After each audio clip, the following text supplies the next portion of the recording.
Good morning students. बीडीएमएल शिक्षण संस्थान की ज्योग्राफी ऑनलाइन क्लास में सभी विद्यार्थियों का स्वागत। आज से जो पूर्व की यानी बीती हुई जो क्लास थी, कल की जो कक्षाएं थी, उसमें हमने पढ़ा था मानव के ग्रामीण अधिवासों की प्रतिरूप। ग्रामीण अधिवासों के प्रतिरूप में हमने रेखीय प्रतिरूप पढ़े थे। उससे पहले ग्रामीण अधिवास के प्रकार पढ़े थे, किन किन स्थिति में किन किन प्रकार में जनसंख्या निवास करती है। अधिवासों के प्रतिरूप।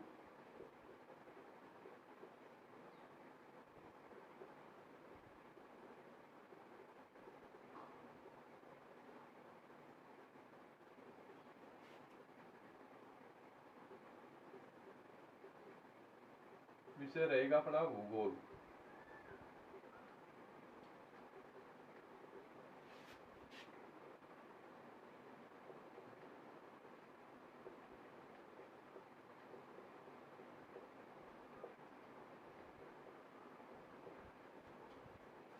तो हमने बात की थी ग्रामीण अधिवासों की जो प्रतिरूप है उनकी रेखीय प्रतिरूप के बारे में बात हो चुकी है। देखो, रेखीय जो प्रतिरूप है सड़कों के किनारे, नहरों के किनारे, या फिर कहें रेलवे लाइन के किनारे, नदियों के किनारे, ग्रामीण अधिवासों के जो सरल रेखीय प्रतिरूप हैं उन्हें रिबन प्रतिरूप भी नाम दिया है, यानी लंबाई में होते हैं। इनकी विशेषता बताई थी कि जो इनके मकान है, द्वार ये सड़क की तरफ या कोई भी क्षेत्र है उनकी तरफ खुलते हैं, दोनों आमने सामने की स्थिति में बने होते हैं। यहाँ पर एक सरल स्थिति में होते हैं, न कि एक स्थिति काफी लंबे भाग पर ये अपना आवास बनाते हैं। ये जो अपना आवास बनाते हैं, इन आवास की जो स्थिति होती है, इनमें माना गया है कि ये जो आवास एक समतल भाग पर होते हैं, उपजाऊ वाले क्षेत्र में होते हैं, ताकि वहाँ का जीवन यापन लोग अच्छे तरीके से कर सकें। अब इसके अगले है, इसके बाद हमने की थी चौकपट्टी। चौकपट्टी जो प्रतिरूप है वो एक चौराहे पर आकर मिलते हैं, आमने सामने से दो सड़क आती हैं, क्रॉस करती हैं, क्रॉस करने के बाद चौराहे का निर्माण होता है, उनके पास पास जो अधिवास बन जाते हैं वो चौकपट्टी अधिवास होते हैं। पर इसमें भी इसी तरीके की स्थिति है कि जो आयताकार स्थिति में बन जाते हैं, आयताकार अधिवास का प्रतिरूप भी बोल सकते हैं। इसी के तरह ही इनके दरवाजे भी मुख्य मार्ग पर होते हैं, या आमने सामने की स्थिति में बने होते हैं। गांव का जो मध्य का भाग है वो इसमें एक चौड़ा होता है, आयताकार होता है। रेखीय प्रतिरूप में गांव की लंबाई अधिक होती है, इसमें गांव लंबाई चौड़ाई समानांतर होती है। अब आएगी बात अरीय प्रतिरूप की। अरीय प्रतिरूप।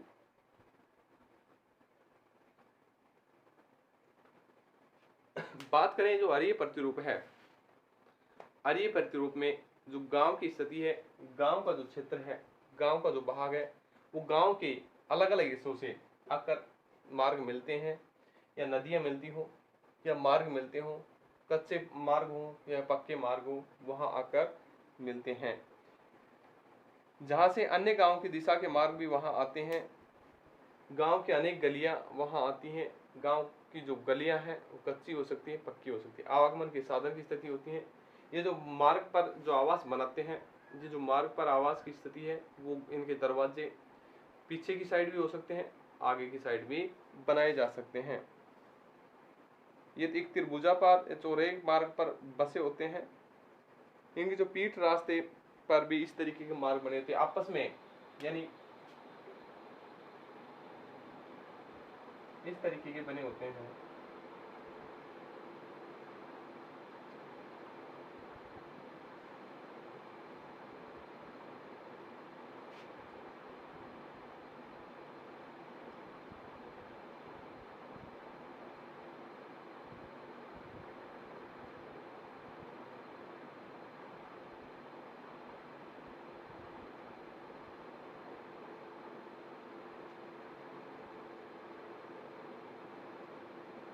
यानी इसे हम मकड़ी अधिवास प्रतिरूप के नाम से भी जानते हैं। किसके? मकड़ी प्रतिरूप के नाम से।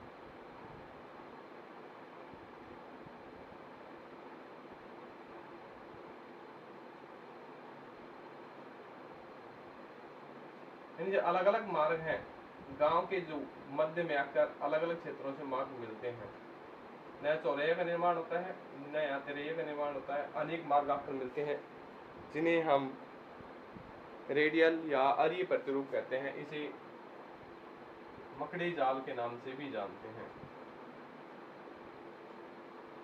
मकड़ी जाल के नाम से भी इस अधिवास की स्थिति को जानते हैं। लगभग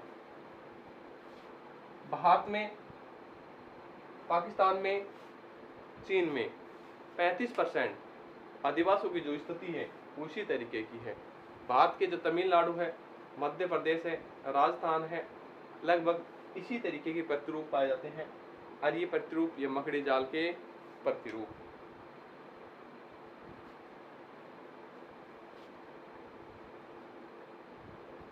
भारतीय प्रतिरूपों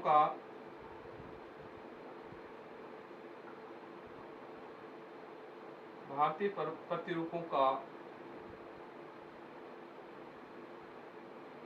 एक अच्छा उदाहरण है भारतीय प्रतिरूप। इनका एक अच्छा उदाहरण है, यानी जो भारतीय जो प्रतिरूप है वो अरीय प्रतिरूप के रूप में पाए जाते हैं। गांव में मार्ग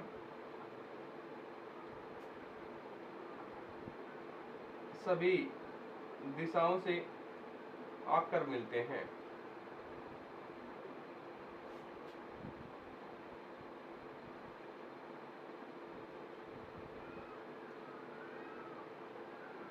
इन जो गांव के जो मार्ग हैं वो अनेक दिशाओं से आकर मिलते हैं।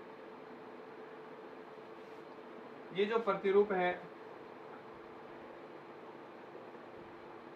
समानांतर नहीं होते हैं, क्योंकि इनके जो मार्ग हैं, गलियां हैं, आमने सामने से छोटी बड़ी होती हैं, इनके जो दरवाजों की स्थिति है ये भी इसी तरीके की पाई जाती है। यहाँ पर बैलगाड़ी या पैदल चलने का मार्ग होता है। भारत के लगभग ये जो प्रतिरूप है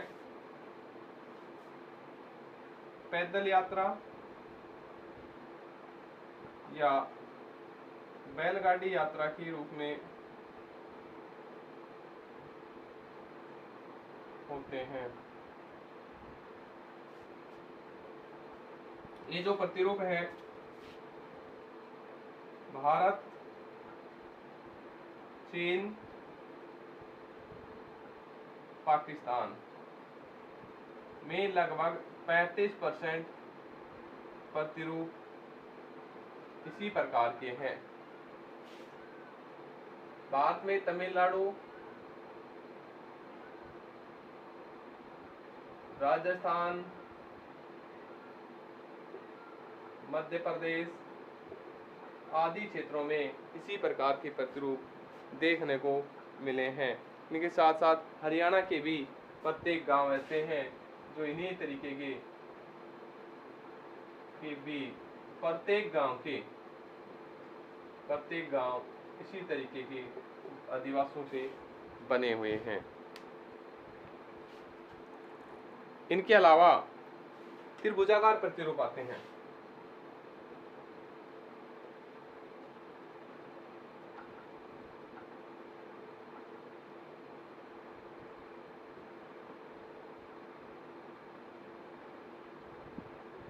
त्रिभुजाकार प्रतिरूप की स्थिति ये होती है कि एक सड़क आ रही है, उस सड़क में दूसरी सड़क का आकर मिलना, एक त्रिभुज की आकृति बना देना त्रिभुजाकार प्रतिरूप कहलाता है।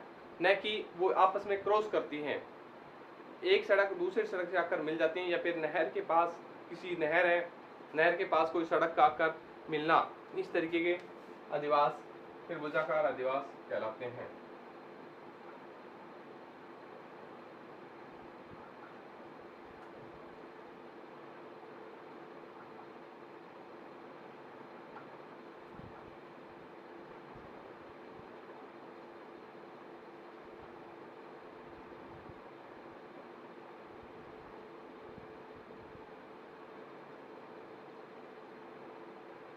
या आपस में क्रॉस नहीं करते, या तो ये सड़क है या फिर ये नहर है, इसके साइड में बस जाते हैं और इस तरीके के साइड में बस जाते हैं, जिन्हें त्रिभुजाकार अधिवास के रूप में जाना जाता है। यानी दो भुजा से आकर एक तीसरी भुजा इसमें मिल जाती है। इस प्रकार के जो गांव हैं, प्रकार के गांव उस स्थान पर रहते हैं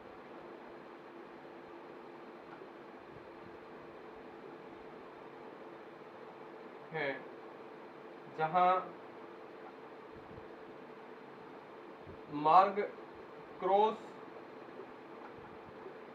नहीं होता हो,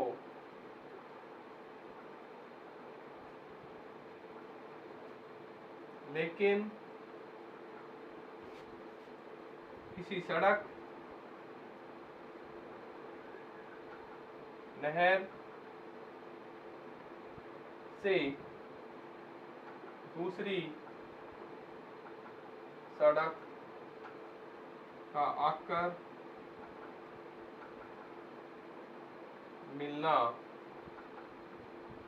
इसी तरीके का प्रतिरूप का निर्माण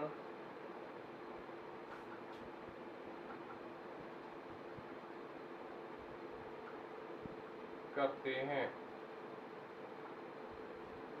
यानी इन नहर से दूसरी जो सड़क है वो इसी तरीके के निर्माण करते हैं। ये जो भाग है, ये साइड का भाग, ये खुला रहता है, खुला भाग रहता है, या खेतों की ओर आवास की स्थिति बढ़ती जाती है। इसके बाद हम बात करेंगे वर्ताकार प्रतिरूप की।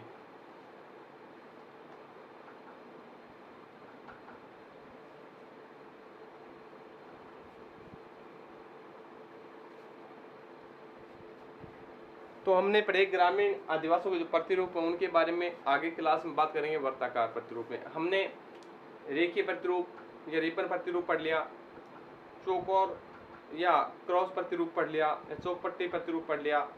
इसके बाद हमने पढ़ा, आज की जो कक्षा थी उनमें हमने शुरुआत की थी कि जो प्रतिरूप हैं वो प्रतिरूप त्रिभुजाकार प्रतिरूप हो सकते हैं, या फिर कहें आर्य प्रतिरूप हो सकते हैं। जो राजस्थान, भारत के जो राजस्थान, मध्य प्रदेश, तमिलनाडु, हरियाणा आदि जो राज्य हैं, इनमें अधिकतर 35% से अधिक, इन लगभग सभी जो जनसंख्या है, आवास है, ग्रामीण क्षेत्रों में उसी प्रकार के प्रतिरूप पाए गए हैं।